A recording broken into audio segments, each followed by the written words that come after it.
for the government, producer, and a common man like you and me. The three components of the budget are where the money is coming from, where the money goes to, and what is the focus of the government. So, pleasant morning to all. I am Tarun with my partner Shakti Sundar to explain this concept in detail. Our topic is budget at a glance. Use the center of the stage for us. It's going live.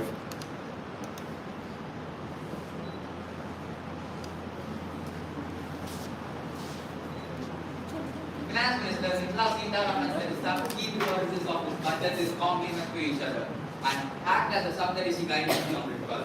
Shakti, do you know the 7 key priorities of this budget? Yes, sir. You shall.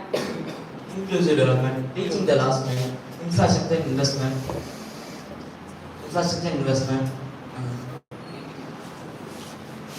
youth power,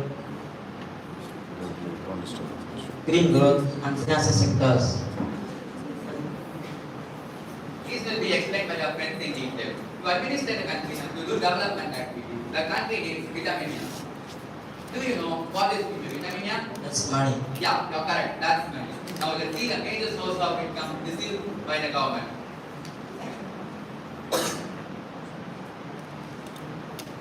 15% of income comes from income tax, And 7% of income comes from union excess duty, 15% of income comes from corporation tax, and 17% of income comes from GST, and it is the second highest income for the government. 4% of income comes from customs, And the very negligible income comes from the non-net capital receipts, that is only 2%. 6% of income comes from non-tax receipts. And finally, 34% of the income comes from borrowing and other liabilities. Let's see the planned expenditure of the government. 4% of expenditure goes on pension, 8% of expenditure goes on other expenditures, and 80% of expenditure goes on state, shares, and tax and duties, 9% of expenditure goes on finance, commission, and other transfers, and 70% of expenditure goes on central sector schemes, 8% of expenditure goes on defense, and 7% of expenditure goes on subsidy, and 9% of expenditure goes on center-sponsored schemes, and finally 20% of expenditure goes on interest payment. And it has a major part in this expenditure, and it's not a good sign, of course, because the government has to pay the interest for the previous borrowing. It may be high or less. So now we can see the allocation for the specific ministries. First, Ministry of Defense. Compared to last year, the financial sector increased the allocation 5,93,538 lakh crores, change in percentage of 1.5%. Ministry of Road Transport and Highways. Finance Minister increased the allocation from the last financial year to this year nearly 2,70,433 crores, and the change in percentage is 24.6%. By this, the producer has an option to reduce his logistic cost. Logistic cost is nothing but factors of production. So when he reduce the factor of production, he has chance for reducing the price of the goods in the market. Ministry of Railways. There is a historical record breaking in this railway. Nearly 1 lakh crores has been additionally allocated for this ministry. The total allocation is 2.4 lakh crores, and Railway Minister Ashwini Vaishnav plans the new railway line to be proposed on the coming year the rate of 16 km per day. And 3 more factories will be set up for constructing Vande Bharat train, and Indian Railway will be introducing the train running by the hydrogen by the end of the year. Ministry of Consumer Affairs, Food Public Distribution. Food Ministry, there is a cut. Approximately 1.97 lakh crores has been spent by reducing the food subsidy. So the government has paid nearly 90,000 crores. So the allocation has been reduced to 2,05,765 crores. So, and the change in percentage is minus 30.6. Next, Ministry of Home Affairs. The allocation of 1.96 lakh crores, change in percentage of 1.1%. Ministry of Chemical and Fertilizers. The allocation of PM Pranam scheme has been launched to promote alternative fertilizers. So the dependency on the chemical fertilizers is reduced. So the allocation is reduced from 2,27,681 crores to 1,78,481 1.6 percentage. Ministry of Rural Development. The allocation is decreased to 1,59,964 crores, and the change in percentage is minus 12.3 percentage. So the government has to justify the rationale behind it, because the government, it is a major area to develop the country. Ministry of Agriculture and Farmer Welfare. So the government has increased the allocation, but still government has reduced the fertilizer subsidy, which down on the farmers' income. The allocation of 1.25 lakh crores, change in percentage of 1.5 percentage. Next, the last ministry, Ministry of Communication. The allocation of 1,23,393 lakh crores, change in percentage of 17 percentage.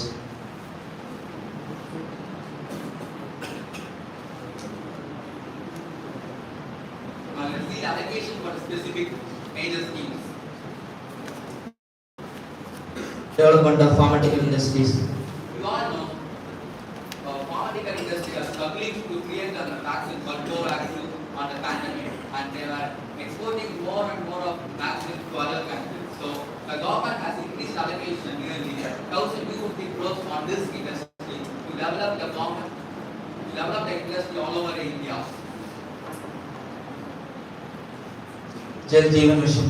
It is nothing but providing a safe, healthy drinking water to all the households in India, especially for the rural area, which is having water scarcity. And this, the allocation has been increased from 60,000 crores to 70,000 crores. Agaram Modern Nation School. Shakti, do you know the total population of the primary country? 8% correct. You're correct. 8% of the people remain social-wise backward, economical-wise backward, and even in education-wise backward. So, to give a good quality education, government has built a school on the year 1999. So the allocation has been increased from 2,000 crores to 5,943 crores, and there are nearly 402 schools has been constructed till now. The government has yet to build 622 schools. Pradhan Mantri Awas Yojana. It's nothing but constructing a house for the people who are below poverty line, especially in urban areas. So you can see the photo in the slide. This is what the government has built, has constructed for each and every people who are below the poverty line. Schemes of water, faster adaptation of the manufacturing industries. Government has the aim to reach net 0% of urban in the year of 2070. So they have increased the allocation nearly 2,908 crores to 5,172 crores. So government has idea to increase the manufacturing of e-vehicles in India.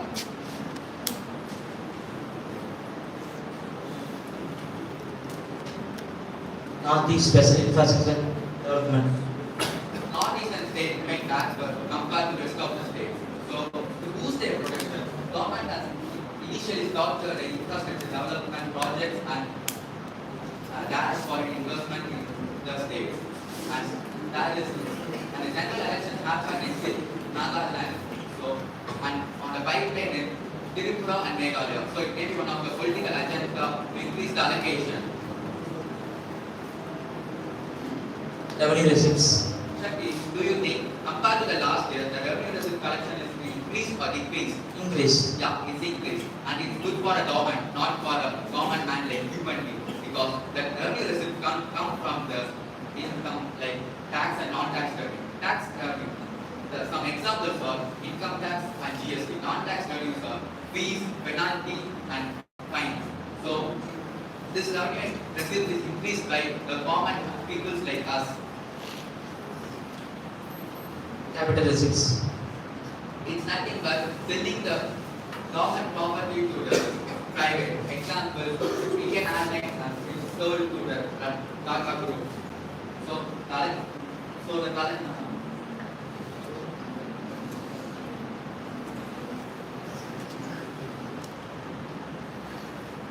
Allocation.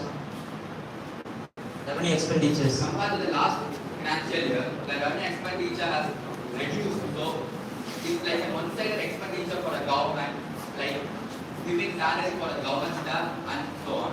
So by how the revenue expenditure is reduced, like by reducing the food subsidy in all the states.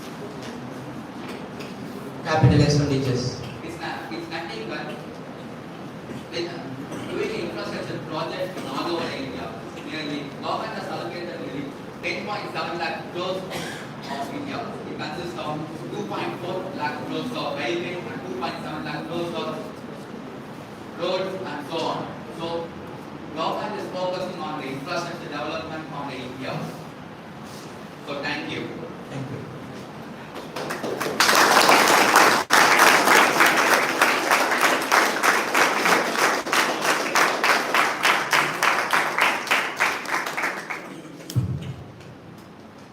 That was a very good presentation, Shakti Sundar and Tarun. Thank you. We'll start with 2 plus points of your presentation. The wide coverage of the topic you have chosen. And I'm stunned by the memory you have for the numbers.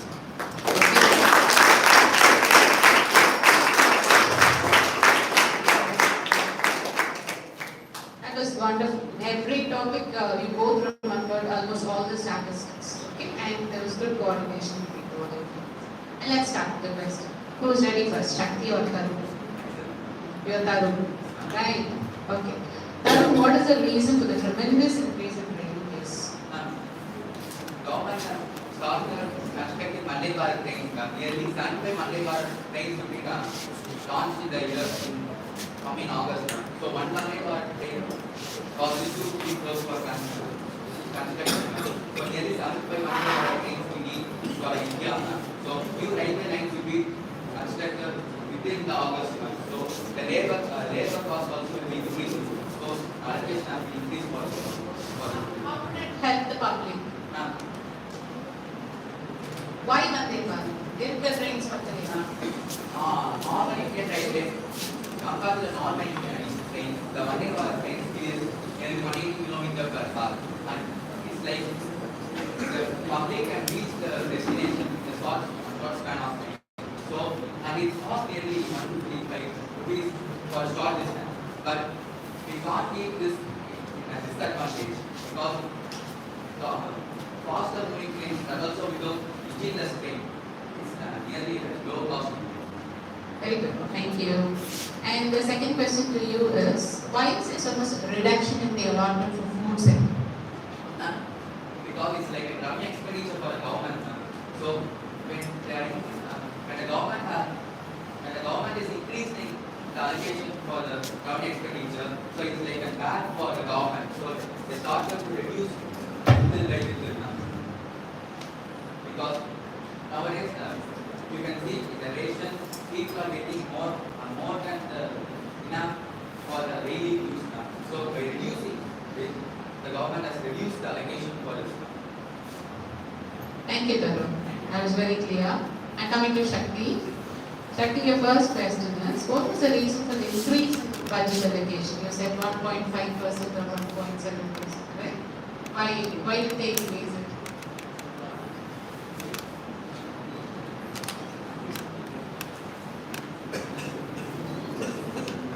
For the defense. Defense. Okay. And infrastructure.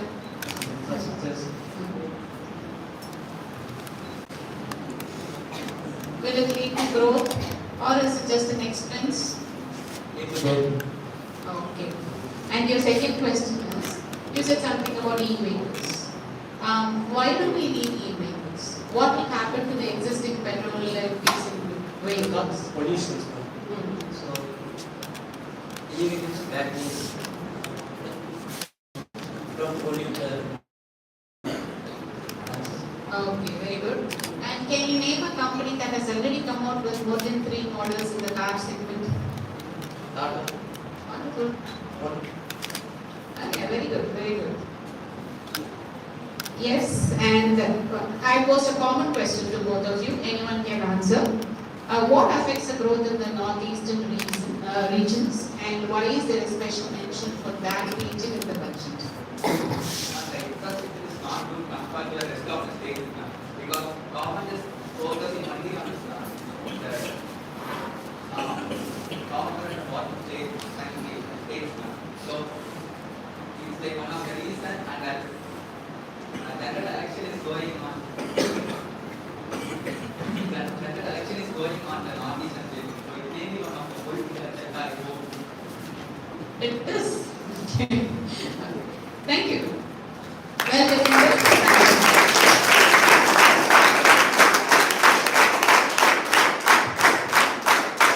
Agaram did a great job of making things simpler and more precise for us.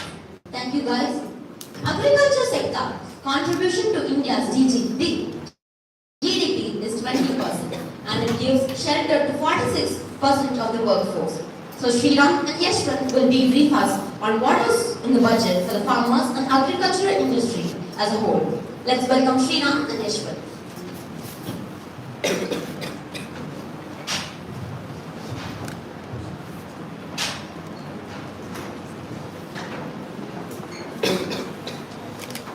Agriculture is the most helpful, most useful and most noble employment of man. Good morning all, I am Sriram. I am Ashwin. Here to decode the Union Budget 2023 on agriculture.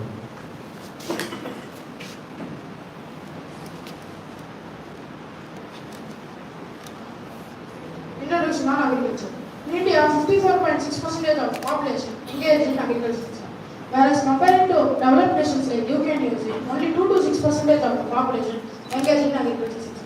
It contributes 18% of GDP and it is the most significant income for central and state government. Indian agriculture feeds a huge population. Yes sir. Do you know something the Economic Survey 2020 said about startups? Yes, Sriram, they said like more startups are going to be. Yes sir, it's correct.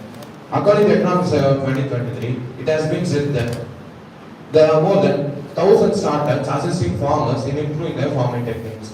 For this, a new accelerator fund will be set up to encourage agricultural startups by young entrepreneurs in rural areas. This will also bring in some innovative and affordable solutions to the problems faced by farmers. And this will bring in some modern technologies which will transform agricultural practices and increase productivity and the profitability. Agriculture credit. Why is the agriculture credit important to farmers? Agriculture credit is very important for farmers. Due to climatic change, agricultural crops are not grown properly. So agriculture credit is very important. Comparing our Finance Minister Nirmala Sitharaman has proposed target of investment 20 lakh crore focusing on animal husbandry, fisheries and dairy. Yes, sir. So how much they have increased this time? Last year and this year they have increased 1.85 lakh crore. That means 1.85 lakh crore. That means last year it was 18.15 lakh crore and this year it is 20 lakh crore. Sri Anna. Sriram, what is it mean Sri Anna? Why they have used Sri Anna in this year's budget? Yes, sir. It's because the people of Karnataka know the value of thick food grains, that is millet. So, in order to value the sentiment of peoples of Karnataka, the government have termed the millets as Sri Anna. Sri Anna means nothing but the best of all food grains. So, India is the largest producer and the second largest exporter of Sri Anna. These millets have been an integral part of our food for more than centuries and have more health benefits. In order to make India a global hub for millets, the Indian Institute of Millet Research will be established in Hyderabad. This will be acting as Center of Excellence for sharing best practices, research and technology at international level. Atmanirbhar Horticulture Clean Plant Program. Sriram, what is by horticulture? Growing of fruits and vegetables. Absolutely, Sriram. Horticulture is a branch of agriculture which deals with fruits, vegetables and flowers. Horticulture contributes 33% to agriculture revenue. But only 10% of land is used for horticulture. It boosts the availability of disease-free planting material and the outlay for this is 2,200 crores. Enhancing productivity of extra long-stable cotton. So, India is the largest producer of cotton and the highest land under cotton cultivation. It has around 11.9 million hectares of land under cotton cultivation.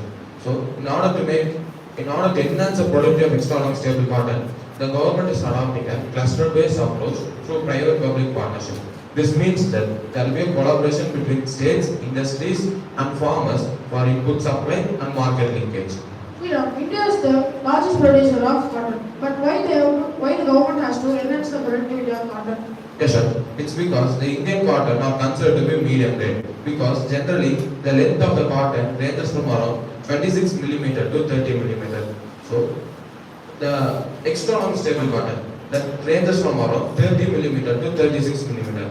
So, the Indian manufacturer, in order to use a good quality cotton in their products, they generally import a lot of cotton from other countries. So, in order to reduce the import and enhance domestic productivity, the government is planning to enhance extra long stable cotton productivity. Decentralized storage capacity. This helps farmers to store their produce crops and sell it at appropriate time and price. Agricultural goods are perishable goods in nature, so farmers are forced to sell their goods at the lower price. In India, 16% of produced crops are wasted, so this scheme helps farmers to save their produce use. Cooperation. For small and marginal farmers, the government is promoting a cooperative-based economic development model. For this, a new Ministry of Cooperation will be established to realize the vision of Sahakishi Samriddhi, which means prosperity with cooperation. For this, the government is planning to make cooperative societies transparent and digitalized. With this regard, more than 63,000 cooperative societies will be computerized with an investment of around 2,516 crores. And also, a national level database for cooperative societies is being prepared for countrywide mapping of cooperative societies. Fisheries. Do you know how much percentage of people working at the fishery sector? It's around 1 to 2 million people. Oh, it's a huge number. It is 28 million people working in fishery sector. In it contributes 1.07% of GDP. There will be a new subscheme going to be introduced under PM Matsya Sampada Yojana. PM Matsya Sampada Yojana. This scheme helps fishermen to replace their damaged boats and nets. Our Finance Minister Nirmala Sitharaman proposed 6,000 crores focusing on fishermen, fisher vendors, small and medium and small enterprises. Fertilizers. When you speak about Indian agriculture, it has become necessary to speak about the use of fertilizer in it. With this regard, there is a scheme called PM Pranam scheme. PM program for restoration, awareness, nourishment, and amelioration of Mother Earth. The primary aim of the scheme is to reduce the use of chemical fertilizers in agricultural land. This scheme launched from government focus on regenerative farming, which will make India carbon emission free from agricultural sector. And also, this scheme is promoting alternative and balanced use of chemical fertilizers. Now speaking about subsidy for the fertilizers, there is a drastic cut by around 22%, which was 2.25 lakh crore in the last year, and this year it's 1.75 lakh crore. And also, 1 crore farmer will get assistance to adopt natural farming. For this, the government have taken some initiatives like promoting of biopesticides and biofertilizers. Will this help farmers? Partially yes, sir, because it has two perspectives. One is the advantage is that India will become carbon emission free from agriculture sector, and the disadvantage is that due to sudden change of fertilizer use for the agricultural land, the yielding capacity of the land will get reduced around 25 to 30%. So what is the conclusion, Surya? This year agriculture budget has a mixed view. It has both disadvantages and advantages. For example, when you speak about natural farming, it helps one way to India becoming carbon emission free, and the same scheme will make farmers get less income. Thank you.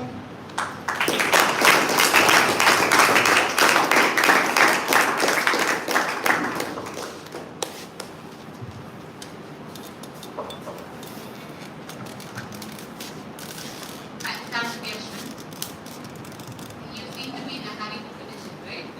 How do you look? Yes. What is the importance of developing warehouses, mentioned that storage facilities?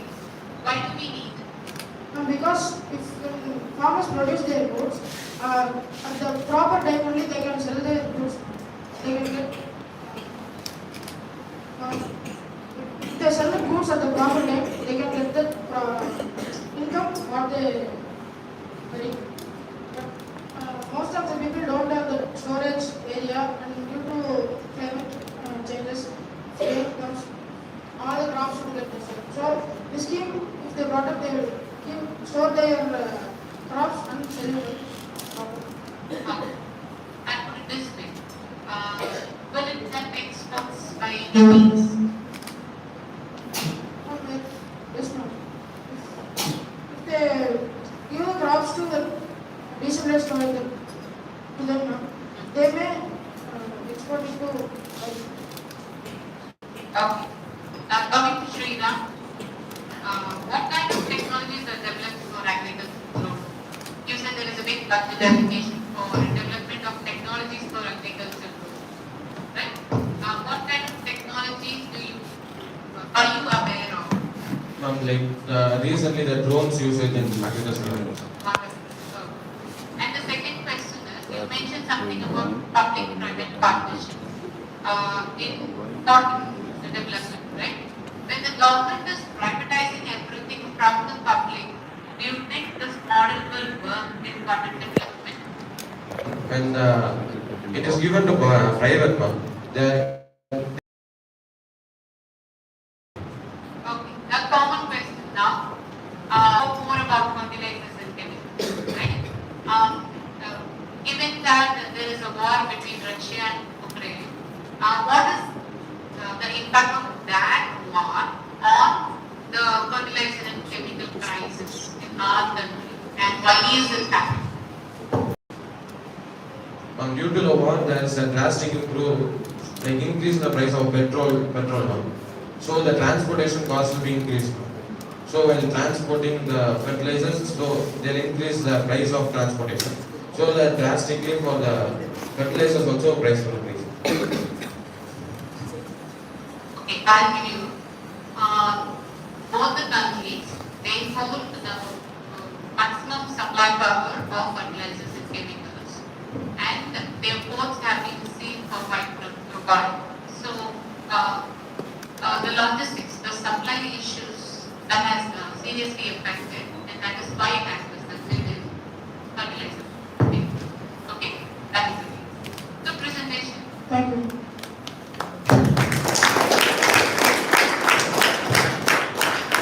Things are clearer and more evident now. Thank you, guys.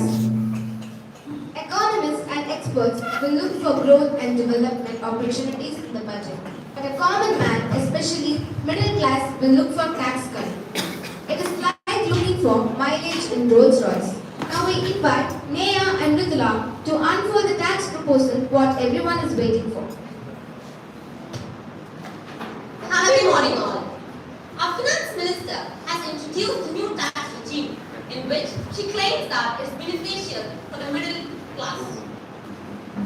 She also mentioned that this new tax regime will be a default tax regime because it gives the taxpayer the option to choose whether to choose the old tax regime or the new tax regime. The government does not force the taxpayers that you should only choose the new tax regime.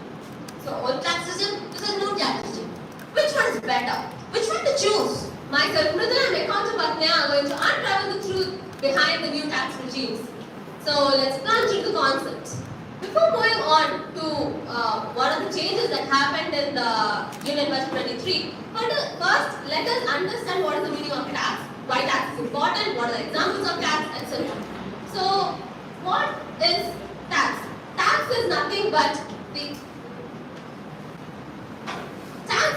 the sum of money that is imposed by the government to the people for the welfare schemes done by the government to the public. Why is tax important? Because tax satisfies the requirement of law. Non-taxpayers will be penalized and not paying tax is considered as a crime. Some examples of tax are corporate tax, income tax, sales tax, etc. There are two types of taxes, those are direct tax and indirect tax. We will be saying in detail about direct tax and indirect tax in our presentation. Now let's move on to direct tax. Direct tax is nothing but a compulsory payment imposed imposed by the government on individuals or companies based on their income and wealth. There are 4 types of direct tax. There is income tax, corporate tax, capital gains tax, and wealth tax. Moving on to direct tax proposals 23-24. So this direct tax proposals aim to boost the consumption of the middle class and save some disposable income in their hands. And this year's direct tax proposals also aims to promote entrepreneurial spirit and reduce the compliance burden and to give relief to the citizens. Now let's see detail about how the government has taken steps to reduce the compliance burden. The taxpayers portal was processed for one day was processed for more than 72 lakhs returns, and they have done further calculation and found out that per year it was 6.5 crores. That's a huge number. 45% of the returns on the taxpayers portal will be processed within 24 hours, says the Finance Minister. Now let's see how it promotes the entrepreneurial spirit. There is MSMEs. MSMEs are the MSMEs are the growth engines of our economy. To boost the micro enterprises, those micro enterprises with turnover up to 2 crore and professionals with turnover up to 50 lakh can avail the benefit of presumptive taxation. This year, the limit has been increased from 2 crore to 3 crore and from 50 lakh to 75 lakh. Moving on to startups. Who are startups? Startups are none other than who begin to pursue their career. They are also known as entrepreneurs. So, this new tax regime is a merit for them because the government has given them the extension of the date of incorporation. Incorporation is nothing but the date of registration. So, they have given the extension of the date of incorporation from 31st March 2023 to 31st March 2024. So this will reduce the income tax benefits for the startups. So here comes the most awaited moment, especially for the middle class, the new tax regime. So first let us understand what is the difference between the new tax and the old tax regime. The new tax regime, correction. The old tax regime had 5 slabs, and the Finance Minister has proposed to extend the limit up to 6 slabs. The exemption limit of the old tax regime was 2.5 lakhs, and the exemption limit of the new tax regime is 3 lakhs.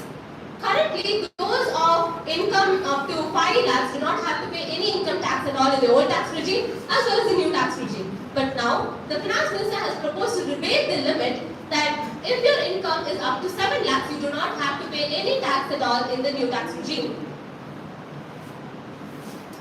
Let us first understand some numerical, like real life explanation, seeing these, seeing the new tax regime. So, if your income is 9 lakhs per annum, you would have to pay 45,000. That is just 5% of your income. And in the old tax regime, you would be paying 60,000, that is 10% of your income. So, in the place of 60%, now you have to pay 45,000. Next, moving on to one more example, that is, if your income is more than 15 lakhs, you would have to pay 1.5 lakhs as the tax, that is 10% of your income. Now, let's see about the old tax regime. In the old tax regime, the government has provided us with 70 exemptions and deductions. And it helped them to reduce their taxable income by investing. And the most generous exemption and deductions are the 80C, in which 1.5 lakh from your income will be deducted annually. Let's see some examples of exemptions and deductions. Some exemptions are house rent allowance, leave travel allowance, mobile and internet reimbursement, and standard deduction. Some deductions are public provident fund, employee provident fund, life insurance premium, children tuition fee, housing loans, etc. Now let's see about advantages of old tax regime. In the advantage of old tax regime, it inculcates the habit of saving and helps you for saving in future events such as marriage or paying children fee and so on. Now let's see about the limitations of old tax regime. Everybody with their income either invest or consume. When you invest more, your current level of consumption decreases. So this is a demerit in the old tax regime. And also, when you pay the income tax, you need to file some records as evidence. It cannot be easily done by everybody. a senior citizen or non-literate may struggle with it. So it is an obstacle for them. And it is not, the limited number of tax-saving investments. The government has narrowed the investments to very fewer investments, where you are forced to choose the available investment. You will not be able to make choice of your own. Moving on, okay, first gears up. Moving on to the most important change that came up with the union tax budget, that is the new tax regime. As I told before, the new tax regime contains 6 lakhs and the limit exemption is up to 3 lakhs, and there's also a rebate which was proposed by the finance minister that the annual income of up to 7 lakhs do not have to pay any income tax at all. And one more thing which we should understand is, in the old tax regime, as my counterpart said, there were many exemptions and deductions. But in the new tax regime, there will be no exemptions or deduction, including the ATC, the generous deduction, that is the ATC. And now let us move on to the advantages of the new tax regime. So the taxpayers has the option of choosing, as I told first. The government will not force any taxpayer that you have to follow the old tax regime, or from the old tax regime you should change to the new tax regime. It is a default tax regime. So it gives the taxpayers the liberty to choose like whether they want to opt for the old tax regime or the new tax regime. The next merit is, we know that the new tax regime does not contain any exemptions or deductions. So for this, because of this, the middle class will be able to save some disposable income in their hands. Next, moving on to numerous tax slabs, the third merit. You all would be having a doubt of how is the numerous tax slabs a merit, because if in the old tax regime, your income tax rate would be much higher than the new tax regime. So your income will be best suited in these tax slabs. Moving on to the demerits of the new tax regime. With no exemptions or deductions, your taxable income will be higher. In the old tax regime, since there were more exemptions and deductions, every taxpayer would go and try to save in each of the exemptions and deductions. But here, they will not have that option, so they will not be able to reduce their taxable income. Next, moving on to disincentives. So the people will not incentivize to, since there is no exemptions or deductions, so they will not be able to reduce their taxable income. Let's move on to a couple of examples. Now, a person having income at 7,40,000. According to the old tax regime, his gross income is 7,40,000. And due to standard deduction, 50,000 will be deducted from the gross income. And house rent allowance is 84,000, public provident fund 40,000, and medical insurance 16,000. So, as per the net taxable income, you get as 5,50,000. According to the slab, in the old tax regime, it is from 0 to 2.5 lakh, it is nil, and from 2.5 lakh to 5 lakh, it is 5%. And from 5 lakh to 10 lakh, it is 20%. So your total net taxable income will be 22,500. Now let's go to the new tax regime. In the new tax regime, only standard deduction is available. So only 50,000 will be deducted from your gross income. So you get the net taxable income as 6,90,000. So according to the slab, your net taxable income will be 24,000. But your net taxable income is below 7 lakh, which the rebate limit is up to 7 lakh. If your income is up to 7 lakh, you need not pay any tax. So it is less than 7 lakh, so your net taxable income will be 0. So in this case, the new tax regime is more suitable. Moving on to the second example. Now we will see a person with an income of 16 lakhs. So coming on to the old tax regime, the total gross salary, as I mentioned before, it will be 16 lakhs. And the one thing to see here is, standard deduction will be there in the old tax regime as well as the new tax regime. So standard deduction is 50,000. The house rent allowance is 2,30,000. Public provident fund is 1,50,000. Health insurance is 25,000.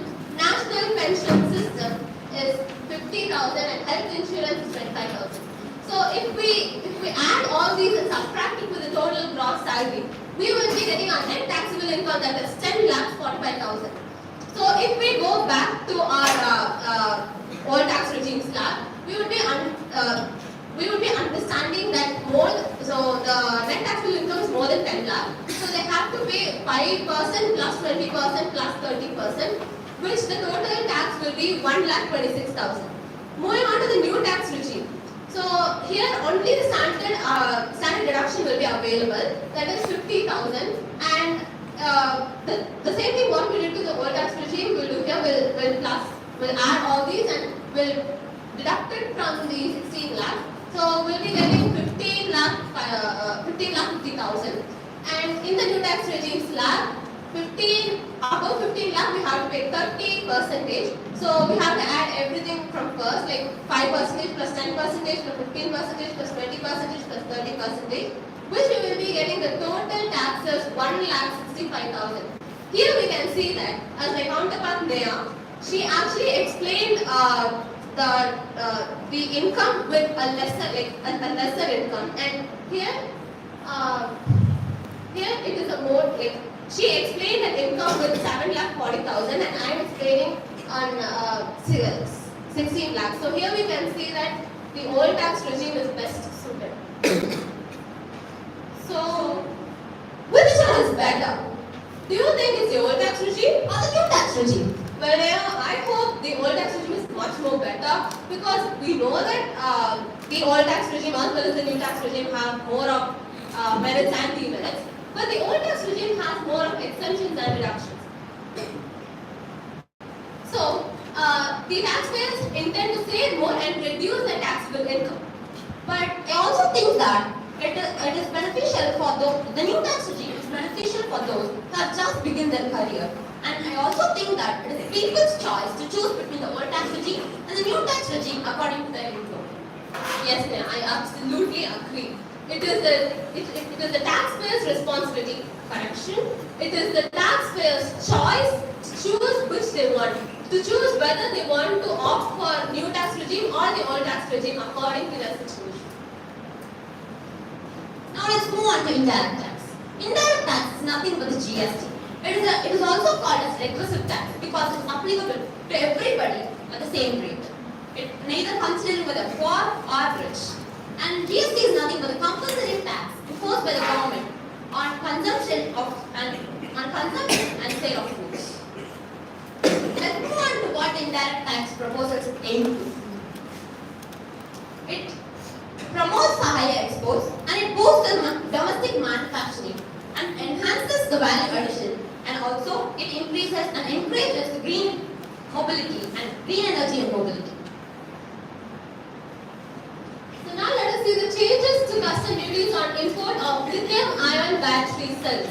So where do we use these lithium-ion battery cells? It's mostly used on e-vehicles, and for what purpose? For the purpose of reducing pollution. So considering this, the government has reduced the tax, the basic custom duties tax from 21% to 13%, and this is for the benefit of the greener mobility. There are many initiatives taken by the government, and one such initiative is the phased manufacturing program. Because of this, the mobile production in India has been increased from 5.8 crore to 31 crore, and it also enhances the value addition, and so that the custom duties on mobile products like camera lenses have been decreased. Moving on to denatured ethyl alcohol. By this name you have understood it's mostly used in the chemical industry. So the benefit also goes for the chemical industry. And the basic custom duties in the previous year was 2.5% and now it increased to 5%.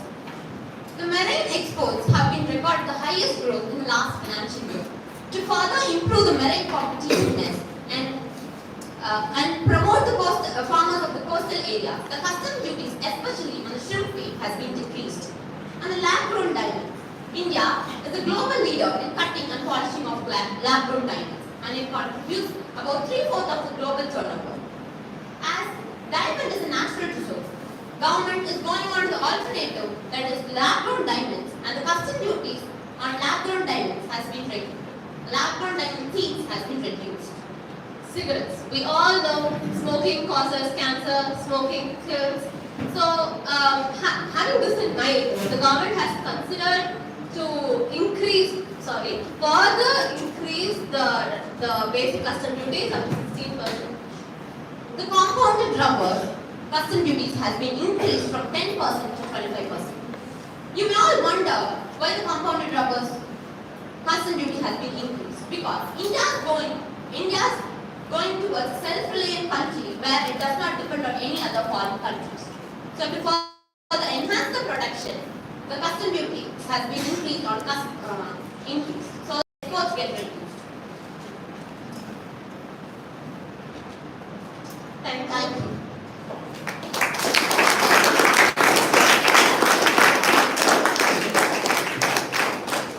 That was an intense presentation, and now that I have two lady hands posters on stage, I'm ready to ask you any questions. Can I start with my questions? Sure.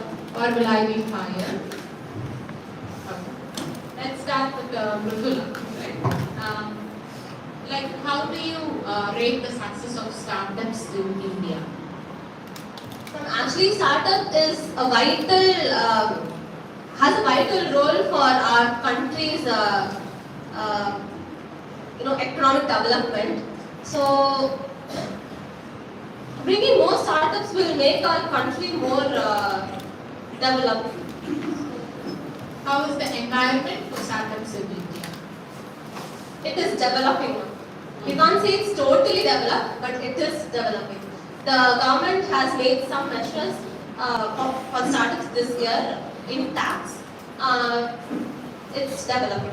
Okay, now I put it this way. After your graduation, do you prefer to work or start a business? I would actually like to start a business. Oh, that's great. When you explain the point. And the second question to you is, what is the impact of revised tax slabs on the salary class? We take salary. We are not business people with fluctuating income. What is the impact of the revised tax slabs on us? The tax slabs has increased to 6% and the taxable income rates have decreased. So in the old tax regime, if you see, the taxable rates will be higher than the new tax regime. So these the new tax regime will consider the middle class people and make sure that they have some disposable income in their hands. Thank you. Your part is done. Coming to Neha. Can you elaborate something on standard deduction? You mentioned it twice. In standard deduction, 50,000 from your salary will be deducted annually. Why? What does that deduction mean? Am I paying for the 50,000 or that 50,000 is totally excluded from calculating my tax? Excluded from. Tell me, what is standard deduction? There is a standard deduction of 50,000. What does it mean? Okay, whatever you earn, I don't consider this 50,000. The rest of the money I will take it. Or I will fix a tax of that 50,000. What does that mean? 50,000 will be deducted before calculating. It is not considered for tax. Is that right? Audience? The second question. Old tax says savings. Old tax promotes savings. New tax promotes spending. With the given rate of inflation in the country, is savings good or spending good? Savings. How will the economy have some rotating money in hand? How will the money circulate in an economy when we all keep saving? So both are necessary. Right. It's a common question. Yeah, it is. Okay, this is for both of you. You were telling about old tax regime and new tax. I as taxpayer have the flexibility of moving from old to new to old? Can I keep moving every year? Or if I adopt one particular tax regime, should I stick to it? What is So you can't frequently move for 1 year to the next year. You can't frequently move to old tax regime as well as new tax regime. You have you would have. I don't think, I'm not sure, but according to me, I think we don't need to change. We can't change frequently. So there's a locking. You choose once old or new, that's all. You will have to stick with that. You can't be shifting 1 year to the new tax and next year to the old. Frequently we can't. So what is the frequency? Frequency we can't change. When can we change? How many years minimum we should adopt? We should follow a particular tax rule. Not sure, but maybe somewhere. Okay, thank you.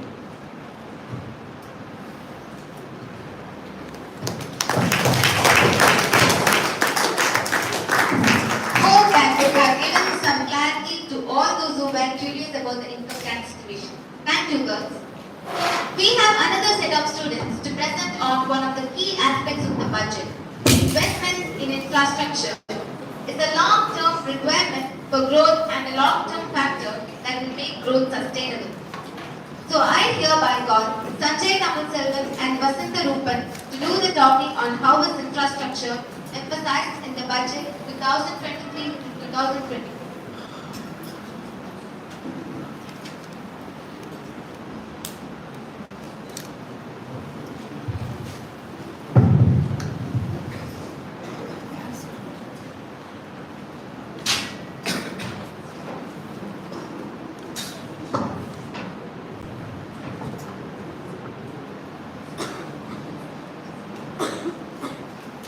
Good morning, everyone. Can anyone live in a world where there is no power, roads, railways, buildings, dams, etc.? It is even hard to imagine, right? Yes, those basic amenities are called as infrastructures. Countries which have good and better infrastructure stands top at the development chart, and countries which lack those basic infrastructures struggles at the bottom level of the development chart. So, infrastructure is that important for a country's development. I am Sanjay And I am Vasant Rupan. here to discuss about few topics that was proposed by our Finance Minister Nirmala Sitharaman under the topic infrastructure.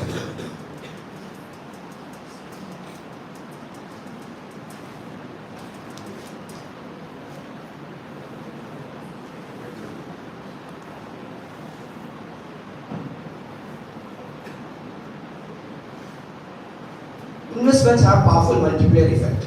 They improve mobility, facilitate trade, and creates a lot of job opportunities. And also, it boosts the overall economic productivity of a country. Sanjay, what is capital investment?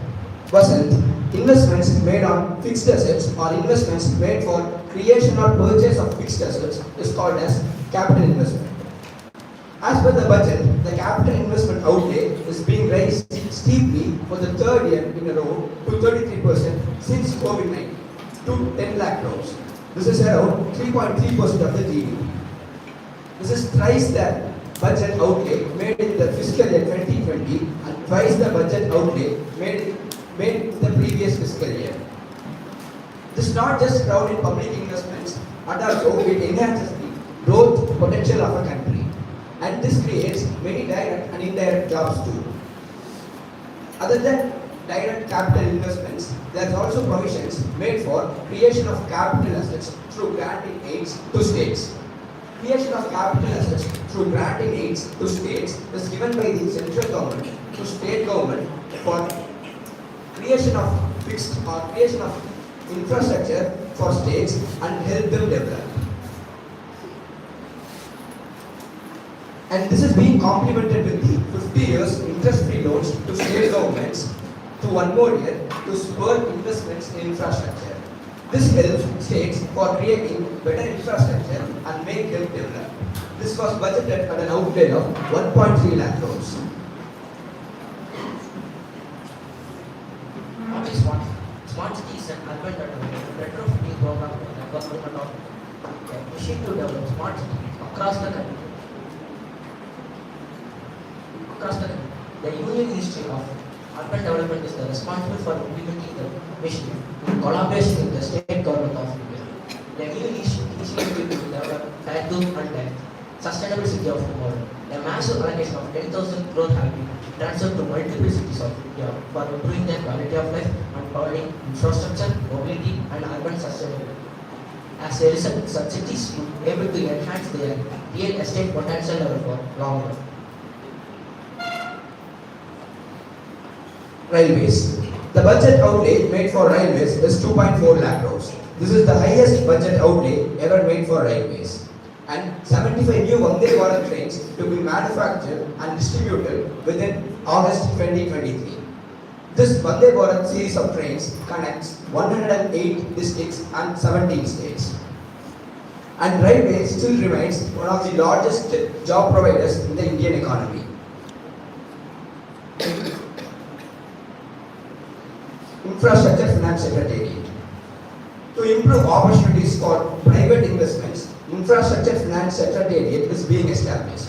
This department will insist all the stakeholders for more private investments in the areas which are predominantly dependent on public resources, such as railways, urban development, and roads, etc. And also, this department will analyze and find the potential of a state and creates opportunities for developing those states. What is mechanical disease? Nowadays, septic tanks and sewers are cleaned by humans. This causes a lot of disease and dignity of human beings are affected. To avoid this, government is looking to enable 100% mechanical disposal for septic tanks and sewers in all cities and towns, coming with nearly 100 crore allocation for mechanical disposal in this year. PM Awas Yojana scheme. PM Awas Yojana scheme is an initiative made by the government of India which provides proper housing to the poor people. This scheme provides houses for economically weaker section of people, low income group people and middle income group people. And houses built under the scheme have proper electricity facility, proper water supply and proper toilet facilities. This scheme's budget is enhanced to 66% to 79,000 crores. This ensures that no poor people are suffering without a proper house due to climate or due to weather conditions. Regional connectivity. India is the third largest aviation market in the world. Udan Yojana scheme played a major role in this regard. First, what is Udan Yojana scheme? Udan Yojana scheme aims to connect small and medium cities to big cities through air service. So far, 766 routes have been sanctioned under this scheme. To add up to this, our Finance Minister, Nirmala Sitharaman, came up with 50 additional airports, seaports, water roads, and advanced landing systems to be revived, with a budgeted outlay of 3,100 crores. Recently, Air India purchased or made a deal of 470 planes, which is worth more than $85 billion. This is the largest deal ever made in the aviation history. This helps India to push to second position in the aviation market and creates a lot of job opportunities. First and last mile connectivity for port, coal, steel, fertilizer and food grains of industry. 100 essential transportation projects have been identified. They will be first priority along with investment of 75,000 crore, including 15,000 crore from private sources. Here is the conclusion. The total effective capital expenditure is budgeted at 13.7 lakh crores, which helps India for developing in infrastructure and it creates a lot of job opportunities to poor people. Thank you.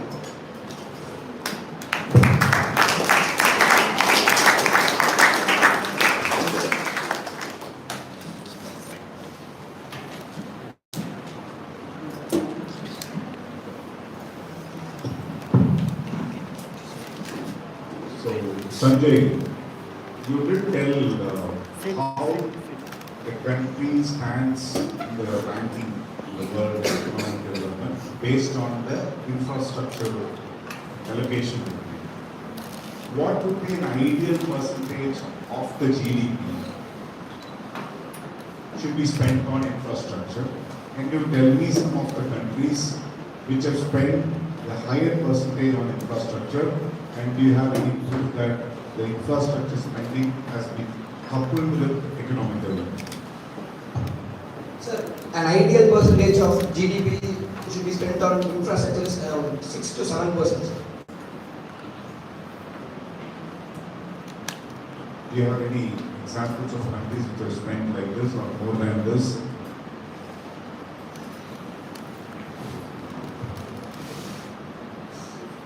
No. Right? So I really appreciate the way you said manual sewage cleaners, and that represents whole dignity of labor. Now, are they forced to do that work, or they come volunteer for the work? Sir, due to various factors, they didn't get proper jobs, so they are forced to do this kind of job. They were forced to do this. Yes, sir. But tomorrow, let me say, machines are going to come. Mechanical sewage is what they say. What will happen to the labor force who are traditionally or who have been involved in this for a long time? What will they do? Where will they go to work? Sir, to add to this, there is more development in infrastructure. There is like new roads, dams, and bridges or builds. And they have more employment opportunities too. So these people will go over there. These machines will come in. Sir, even people are required for operating those machines too. People are Like, even employment is done there. Even people are required for operating those machines too. Okay, so did you get my question? My question was like, these people, no one forced them, compelled them to come and do this. They were left with no other job. So whenever such jobs come with higher wages in return or higher compensation coming in return, they volunteer to come and do this. So I feared their jobs will be lost if machines come. You know, machine can do 10 laborers work. So there are 10 families which are depending on this for their income. And a machine comes, the machine operator can be one person. What about the other 9 families or 9 people who are still depending on this job? Sir, they can shift to other jobs. They didn't have an option, that's why they could shift. We think they love to go get into the study. That gives them a good return, good compensation. That's why they bear that filth and still they get inside. Now what will happen to them? Sir, other than this, there is a lot of jobs available for them too. There is no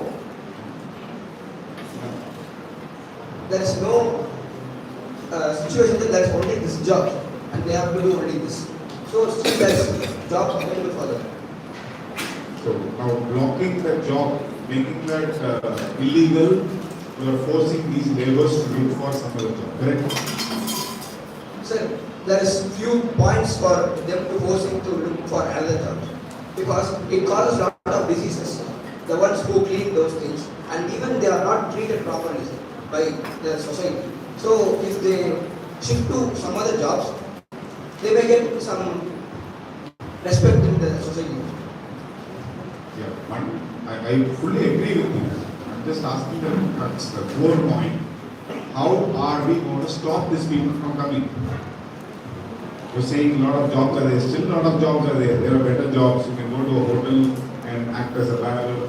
You can go to another construction work, site work, and you can work. But people prefer this job. They are hard to find. And when you call them, they are paid. They are ready to come. They demand a higher wage. People are coming for this. Whoever we saw, or the picture we saw, nobody pushed them into it. They came forward. So I presume only if the government bans such employment, okay, there should be an outright ban. There should not be anyone either employed or anyone should volunteer to get employed for such jobs. Only when such rule comes in, probably this will come to an end. And not only just banning of it, sir. People should be aware of various jobs available in the society, sir. They think like only few jobs are available. They are not completely known about the jobs available in that particular area, sir. So I think people should get knowledge of those availability of jobs.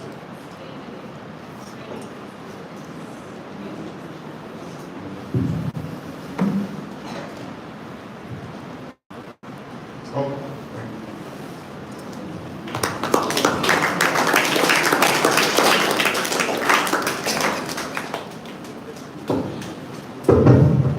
Right on point. Our audience would have got a clear idea about how the whole plan of improving infrastructure can have a greater impact on our lives and how the government is going about doing the same. Thank you so much, boys, for the briefing. Public health is a powerful tool to level the playing field, to bend the arm of our country away from distress and disparities, and back to an equal life. Now we call upon Hassan and Binta to give an overview on health sector of the budget 23-24.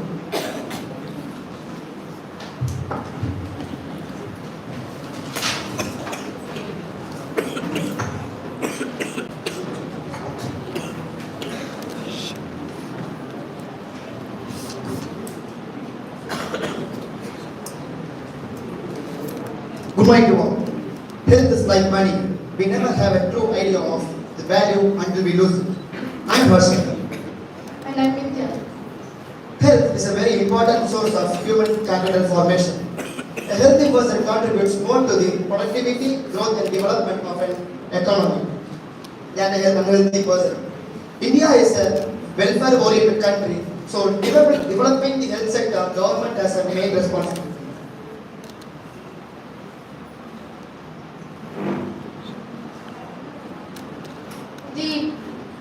The proposed expenditure for health sector for this year is 89,155 crore. As you can see, in the last decade, the allotment expenditure is increasing drastically. And this year's proposed expenditure is higher compared to last year's expenditure. And there is 12.6% hike compared to last year. This is because our government has realized the importance of health sector after the pandemic situation, where thousands and thousands of people died due to lack of hospitals, doctors, nurses and oxygen cylinders.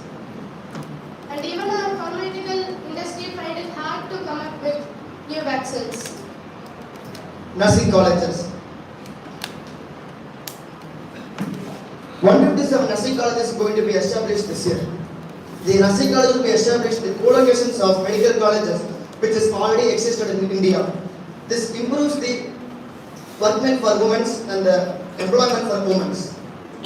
This is due to lack of nurses in the country. This gives the employment especially for women.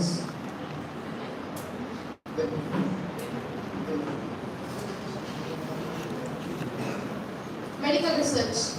India is not a consumer still. It is a contributor of medicines and vaccines. During the pandemic situation, when Covaxin was invented, it was given to ICMR for research, and after the approval from ICMR array, it was supplied all over the world. ICMR, Indian Council of Medical Research.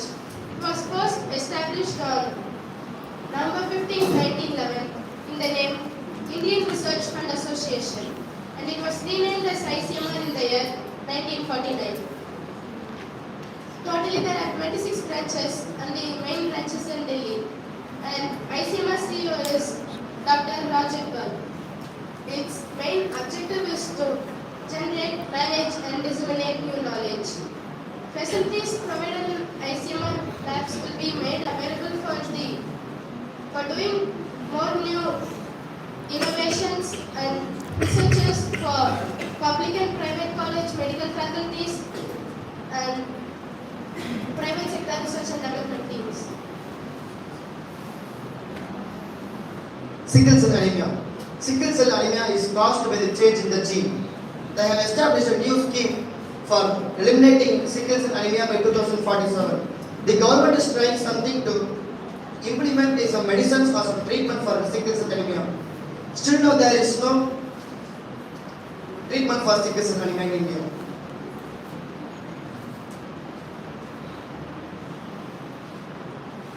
Multidisciplinary courses for medical devices.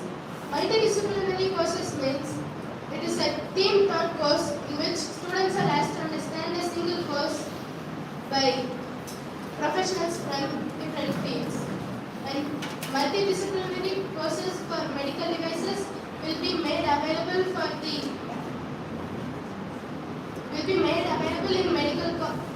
existing medical institutions to ensure the availability of skilled manpower. Pharmaceutical industries. This year they encourage industries to invest more on research and development industries to get new laboratories and more scientists to work on.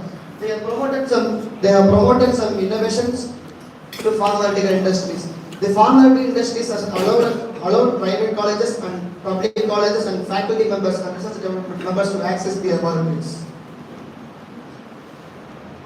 Out of 89,158 crore, 86,175 crore has been allotted for Health and Family Welfare Department, and the remaining 2,980 crore has been allotted for Health Research Department. When of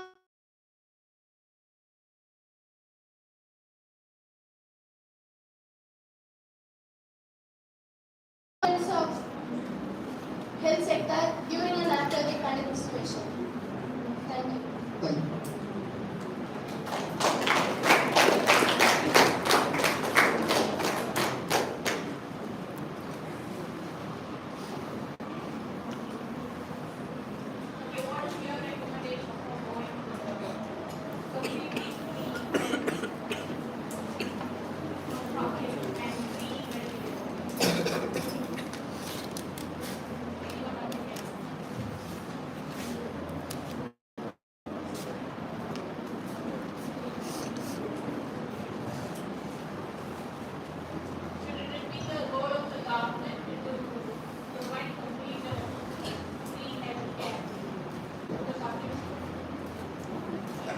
Both government and public has to take care.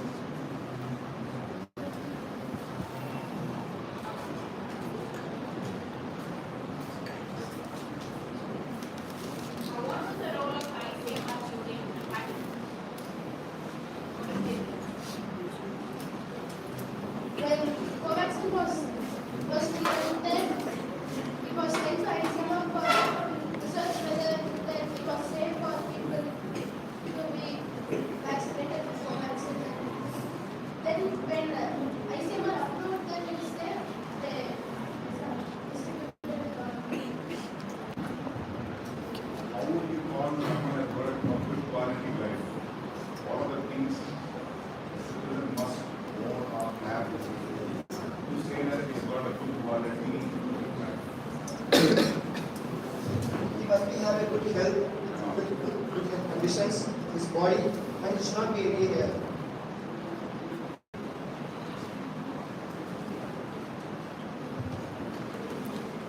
Sanitation, food, education, and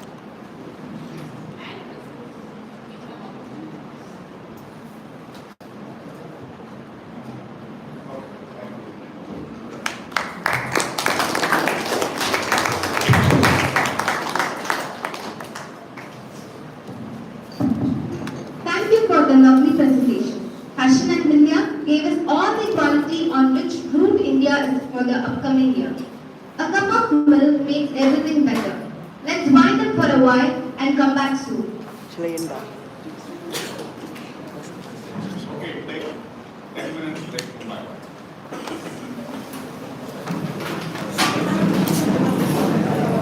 Give this to Sam. Shall I end the meeting? Live.